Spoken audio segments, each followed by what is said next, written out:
Hi అండి. అందరికీ నమస్కారం. 'పల్లవి కథల ప్రపంచం' ఛానల్‌కి స్వాగతం. ఈరోజు స్టోరీ 'ముడిపడిన బంధం' ఎపిసోడ్ 98.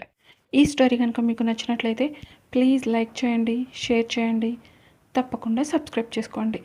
మీ విలువైన అభిప్రాయాలను కామెంట్ రూపంలో తెలియచేయండి. ఎవరైనా మన ఛానల్ని ఫస్ట్ టైం చూస్తుంటే కనుక ప్లీజ్ అండి దయచేసి సబ్స్క్రైబ్ చేసుకొని చూడండి. ఇక ఆలస్యం చేయకుండా స్టోరీలోనికి వెళ్ళిపోదాం. నాతో మాట్లాడడానికి మీరు ఇలా పర్మిషన్ అడగడం ఏంటి అని అంటాడు. పద్మావతి గారు చిన్నగా నవ్వుతూ, మన ఇంట్లో తొలి వారసుడికి పెళ్ళైన తర్వాత కొన్ని పూజలు చేయాలి. నీ పెళ్ళి ఎలాంటి పరిస్థితుల్లో జరిగిందో మనందరికీ తెలుసు. అందుకే నీ దగ్గరకు వచ్చి ఆ టాపిక్ మాట్లాడే ధైర్యం కూడా నేను చేయలేకపోయాను. ఇప్పటికే చాలా ఆలస్యమైంది. నువ్వు ఓకే అంటే అమ్మవారికి పట్టు వస్త్రాలు తీసుకువెళ్ళాలి. అలాగే కొన్ని పూజలు చేయాలి. వాటన్నింటికి నేను ఏర్పాటు చేస్తాను అని మెల్లగా అడుగుతారు. విరాట్ కొంచెం సేపు ఆలోచించుకొని, దైవ కార్యము అంటున్నారు కదా నాని, పూజ చేయడానికి నాకు ఎలాంటి ప్రాబ్లం లేదు. ఒకసారి అంజలిని కూడా అడిగి మీరు ఏర్పాటు చేసుకోండి అని వెళ్ళి డైనింగ్ టేబుల్ దగ్గర కూర్చుంటాడు. ఆ ఇంట్లో ఉన్న అందరూ ఆశ్చర్యంగా అలానే చూస్తూ ఉంటారు. మధు పద్మావతి గారి దగ్గరకు వచ్చి, ఏంటి పద్దు అలా ఫ్రీజ్ అయిపోయావు అని గట్టిగా అడుగుతుంది. ఆవిడ ఆ షాక్ నుండి తేరుకొని మధు వైపు చూస్తూ, ఇప్పుడు కృష్ణ పూజ చేయడానికి ఒప్పుకున్నాడా అని అనుమానంగా అడుగుతారు. మధు, ఇప్పుడు అన్నయ్య చెప్పింది అదే కదా, ఒకసారి వాళ్ళ ఆవిడ నిర్ణయం కూడా అంట తీసుకొని మీరు ఏర్పాట్లు చేసుకోండి అని గీత వైపు చూసి నవ్వుతూ అంటుంది. వసుంధరాదేవి గారు మధు చెవి మెలిపెడుతూ, ఎక్కువ మాట్లాడామనుకో తోలు తీస్తాను. నా కోడలను ఏడిపించింది చాలులే కానీ వెళ్ళి టిఫిన్ తిను, కాలేజీకి టైం అవుతుంది అని గంభీరంగా అంటారు. వసుంధర గారు గీత దగ్గరకు వెళ్ళి, ఇప్పుడు నీ నిర్ణయం ఏంటో చెప్పు గీత. ఇంటికి వచ్చిన పెద్ద కోడలు ఈ ఇంటి క్షేమం కోసం అమ్మవారికి పూజ చేయాలి. నీకు ఎలాంటి అభ్యంతరం లేదు అంటే మేము ఏర్పాట్లు చేస్తాం అని అడుగుతారు. గీత చాలా నెమ్మదిగా మాట్లాడుతూ, ఈ ఇంటి క్షేమం కోసం అంటున్నారు కదా అత్తయ్య, నేను చేస్తాను అని అంటుంది. ఆవిడ చిన్నగా నవ్వుతూ, నా బంగారు తల్లి నువ్వు ఎప్పుడు సంతోషంగా ఉండాలి అని గీతను దిడిన చిన్న ముద్దు ఇచ్చి గీతను తీసుకొని డైనింగ్ టేబుల్ దగ్గరకు వెళ్తారు. అందరూ టిఫిన్ చేస్తూ ఉండగా కరెక్ట్గా అదే టైంకి మురళి లోపలికి వస్తూ కనిపిస్తాడు. విరాట్ బ్రేక్ఫాస్ట్ చేయడం కంప్లీట్ అవ్వడంతో పైకి లేచి మురళి దగ్గరకు వెళ్ళి హాయ్ రా అని విష్ చేస్తాడు. మురళి చిన్నగా నవ్వుతూ, ఎలా జరిగింది మీ ట్రిప్ అని అడుగుతాడు. అభి మురళి దగ్గరకు వచ్చి, సూపర్గా ఎంజాయ్ చేసాం మురళి బ్రో, మీరు కూడా రావాల్సింది, చాలా బాగుండేది అని నవ్వుతూ అంటాడు. శాలిని అక్కడ మురళిని చూసి కోపంగా చూస్తూ ఉంటుంది. మురళి పద్మావతి గారి దగ్గరకు వెళ్ళి ఆమె కాళ్ళకు నమస్కరించి, ఎలా ఉన్నారు బామ్మగారు అని అడుగుతాడు. ఆవిడ చిన్నగా నవ్వుతూ, నేను చాలా బాగున్నాను మురళి, అమ్మ వాళ్ళు ఎలా ఉన్నారు అని అడుగుతారు. మురళి, అందరూ బాగున్నారు బామ్మ. బామ్మ, అది శాలినికి వీసా అప్లై చేయాలి, మీరు పర్మిషన్ ఇస్తే తనని నేను తీసుకువెళ్తాను అని మెల్లగా అడుగుతాడు. పద్మావతి గారు, దానికోసం నువ్వు అంత ఇబ్బంది పడాల్సిన అవసరం ఏముంది మురళి, తను నీకు కాబోయే భార్య, నువ్వు ఎప్పుడు కావాలన్నా తనని బయటికి తీసుకువెళ్ళవచ్చు అని చెప్పి శాలిని వైపు చూస్తూ, మురళి చెప్పింది వినపడింది కదా శాలిని, త్వరగా వెళ్ళి రెడీ అయ్యిరా అని గంభీరంగా అంటారు. శాలిని ఫేస్ డల్గా పెట్టి, అమ్మమ్మ నాకు ఈరోజు హెల్త్ బాగోలేదు, నేను ఎక్కడికి వెళ్ళలేను, నన్ను ఫోర్స్ చేయకండి అని అంటుంది. విరాట్ కోపంగా చూస్తూ, ఇప్పటివరకు బాగానే ఉన్నావు కదా, సడన్గా ఏమైంది, నోరు మూసుకొని వెళ్ళి రెడీ అయ్యిరా అని అనడంతో శాలిని ఏం చేయలేక కోపంగా మురళి వైపు చూస్తూ అక్కడ నుండి వెళ్తుంది. అర్జున్ మురళి పక్కకు జరిగి, ఏంట్రా కాబోయే పెళ్ళి కొడుకా, నీ ఫియాన్సీతో టైం స్పెండ్ చేయాలని ప్లాన్ చేసుకున్నావా అని అడుగుతాడు. మురళి చిన్నగా మాట్లాడుతూ, రే గట్టిగా అరవకురా, ఎవరైనా విన్నారు అంటే నిజమే అనుకుంటారు, అది ఇప్పటికే నా మీద పీకలోతు కోపంలో ఉంది,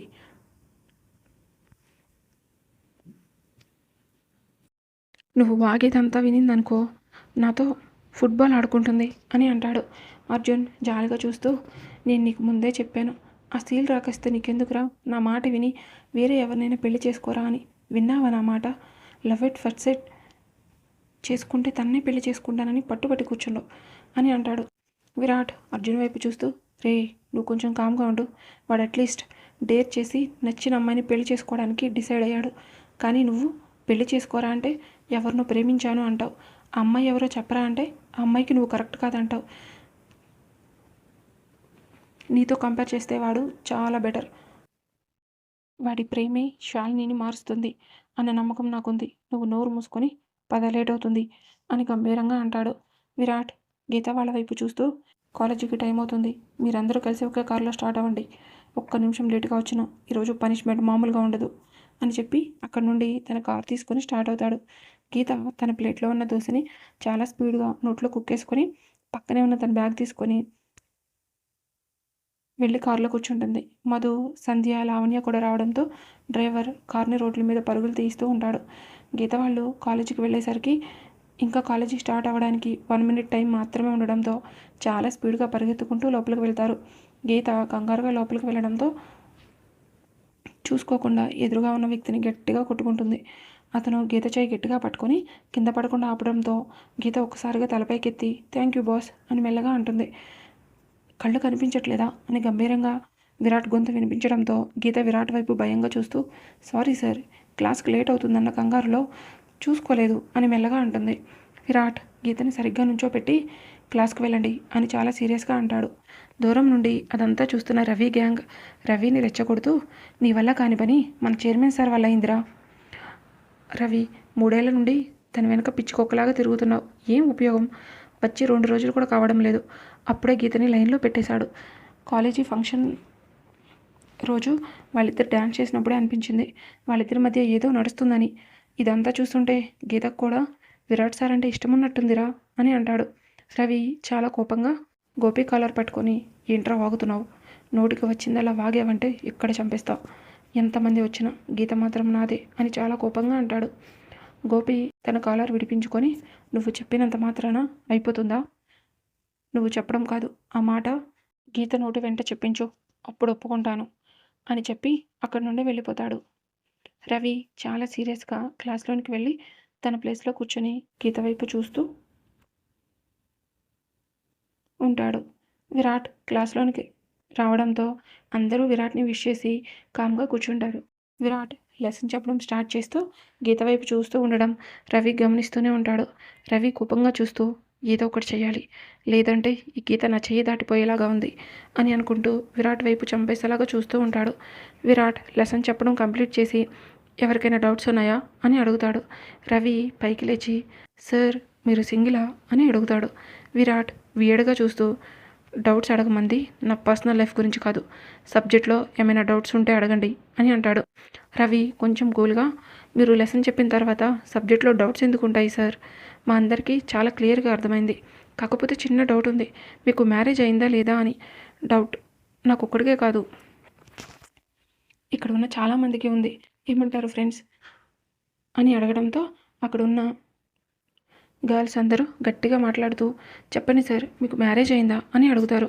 గీత భయంగా చూస్తూ ఉసేయ్ మీ అన్నయ్య ఇప్పుడేం చెప్తాడే, కొంపతీసి నేనే అతని వైఫ్ అని చెప్తే ఏం చేయాలి అని భయంగా అంటుంది. మధు చిన్నగా మాట్లాడుతూ మా అన్నయ్య కానీ నువ్వే తన వైఫ్ అని అనౌన్స్ చేస్తే ఇక్కడున్న గర్ల్స్ అందరూ నీ మీద పడి ఏడ్చేస్తారు, అసలే పాపం వాళ్ళు మా అన్నయ్య మీద చాలా హోప్స్ పెట్టుకున్నారు అని నవ్వుతూ అంటుంది. విరాట్ వాళ్ళందరి వైపు చూస్తూ I'm not single, I'm married అని గట్టిగా అంటాడు. ఆ మాట విన్న అక్కడ ఉన్న అమ్మాయిలందరూ షాక్తో అలానే చూస్తూ ఉంటారు. రవి మాత్రం లోపల ఆనందపడుతూ గోపి వైపు చూసి కళ్ళెగరేస్తాడు. కావ్య బాధగా చూస్తూ మీ వైఫ్ పేరేంటి సార్ అని అడుగుతుంది. గీత భయంగా చూస్తూ చెప్పొద్దు అని సైగ చేస్తూ ఉంటుంది. విరాట్ చిన్నగా నవ్వుకొని తన బుక్ క్లోజ్ చేసి నా వైఫ్ గురించి మీకు తెలియాలంటే ఒక స్పెషల్ మూమెంట్ కావాలి, అతి త్వరలో నా వైఫ్ని మీ అందరికీ నేనే పరిచయం చేస్తాను, నా పర్సనల్ విషయాల గురించి ఆలోచించడం మానేసి ముందు మీ ఎడ్యుకేషన్ గురించి చూడండి, ఇది లాస్ట్ ఇయర్, ఒక్క సబ్జెక్ట్ మిగిలిన మీ టైం అంతా వేస్ట్ అయిపోతుంది అని చెప్పి అక్కడి నుండి స్టాఫ్ రూమ్కి వెళ్ళిపోతాడు. గీత గట్టిగా ఊపిరి పీల్చుకొని బ్రతికిపోయాను అని అనుకుంటుంది. విరాట్కి మ్యారేజ్ అయిపోయింది అన్న ఆనందంలో రవి చాలా హ్యాపీగా ఉంటాడు. దేవా అర్లీ మార్నింగ్ 7 అవుతుండగా తన కారు దిగి కోపంగా నడుచుకుంటూ లోపలికి వెళ్ళి వాళ్ళెక్కడ శ్రీ అని గంభీరంగా అడుగుతాడు. శ్రీధర్ వాళ్ళెవరు దేవా, ఎందుకు తీసుకురమ్మను అని అడుగుతాడు. దేవ గంభీరంగా వాళ్ళెక్కడున్నారు అని గట్టిగా అడిగేసరికి శ్రీధర్ ఒక్క అడుగు వెనక్కి వేసి లెఫ్ట్ సైడ్ రూమ్ చూపిస్తూ అందులో ఉన్నారు అని మెల్లగా అంటాడు. దేవా కోపంగా ఆ రూమ్ డోర్స్ ఓపెన్ చేసి అక్కడున్న ఒక రాడ్ తీసుకొని నలుగురిని నడవడానికి కూడా వీలు లేకుండా వాళ్ళ బాడీలో ఉన్న బోన్స్ అన్నీ బ్రేక్ అయిపోయే విధంగా కొడతాడు.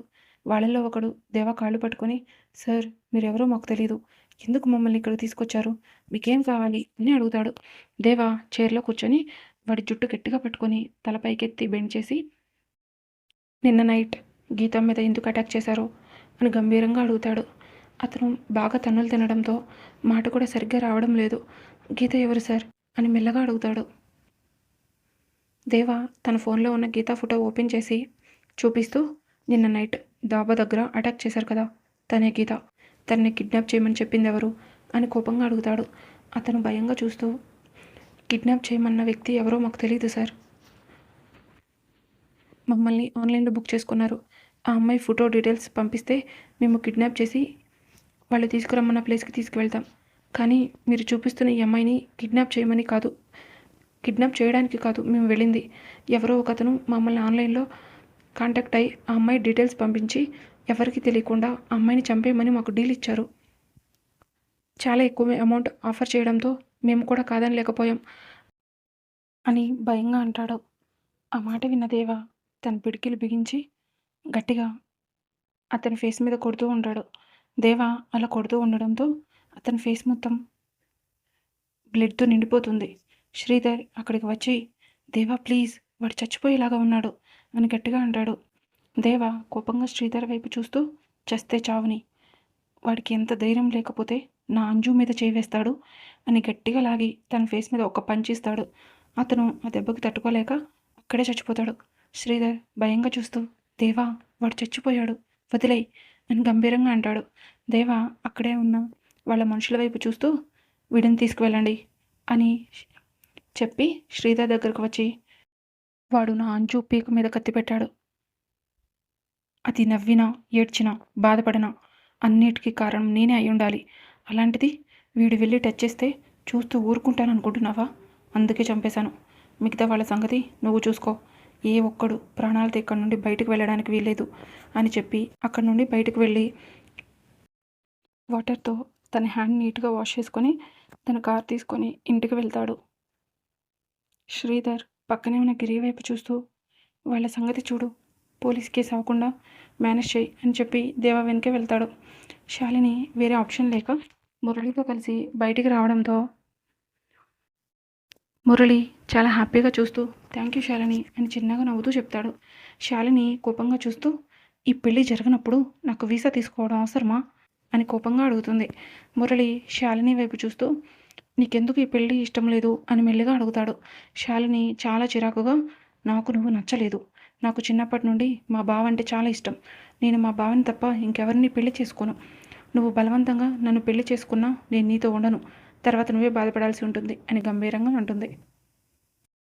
మురళి డ్రైవ్ చేస్తూ, మీ బావకి పెళ్ళైపోయింది కదా, ఇంకా నువ్వు పెళ్లి చేసుకోకుండా ఉండడం వల్ల ఉపయోగం ఏంటి అని అడుగుతాడు.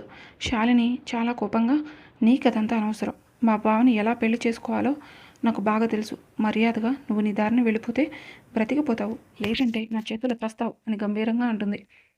మురళి గట్టిగా నవ్వుతూ, నువ్వు నన్ను ఏం చేసినా ప్రాబ్లం లేదు, కానీ గీతా సిస్టర్ జోలికి మాత్రం వెళ్ళకు, మీ బావ గురించి నీకు పూర్తిగా తెలియదు, వాడిలో మీకు తెలియని మరో మనిషి ఉన్నాడు, వాడు ఏదైనా సరే నాది అనుకున్న తర్వాత దాని జోలికి ఎవరు వచ్చినా అంత ఈజీగా వదలడు, నా మాట విని నన్ను పెళ్లి చేసుకో, నీ లైఫ్ సెటిల్ అయిపోతుంది అని అంటాడు. శాలిని మురళితో మాట్లాడడం కూడా ఇష్టం లేక కామ్గా విండో వైపు చూస్తూ ఉంటుంది. మురళి చిన్నగా నవ్వుకొని మనసులో, నేను అనుకున్న దానికన్నా ఎక్కువ గేరే ఉంది, మర్యాదగా చెప్తే విననప్పుడు దీనికి నా స్టైల్లో చెప్పాలి, ఆ పెళ్లి జరగని అప్పుడు ఉంటుంది దీనికి నా చేతుల్లో, దీన్ని ఇలా తయారు చేసిన దీని అమ్మకు ఇద్దరికి కలిపి బెండు తీయాలి అని కోపంగా అనుకుంటూ ఉంటాడు. మురళి కార్ తీసుకువెళ్ళి ఒక ఓల్డేజ్ హోమ్ ముందు ఆపి శాలిని వైపు చూస్తూ, దిగు అని గంభీరంగా అంటాడు. శాలిని అక్కడ ఉన్న బోర్డు చూసి, ఇక్కడికి ఎందుకు తీసుకొచ్చావు అని చిరాకుగా అడుగుతుంది. మురళి చాలా యాటిట్యూడ్గా, నీలో మానవత్వం చచ్చిపోయినట్టుంది, అందుకే దాన్ని కొంచెం తట్టి లేపుదామని ఇక్కడికి తీసుకొచ్చాను, పద లోపలికి వెళ్దాం అని అంటాడు. శాలిని చిరాకుగా, నేను రాను, నాకు అక్కడున్న మనుషులను చూస్తే చాలా చిరాకు అనిపిస్తుంది అని అంటుంది.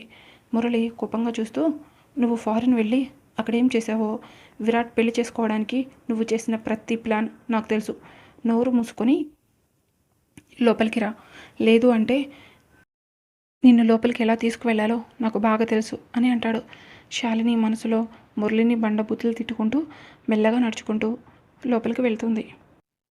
మురళి లోపలికి వెళ్ళి అక్కడ ఉన్న బామ్మ పక్కన కూర్చొని ఎలా ఉన్నారు బామ్మ అని ప్రేమగా అడుగుతాడు.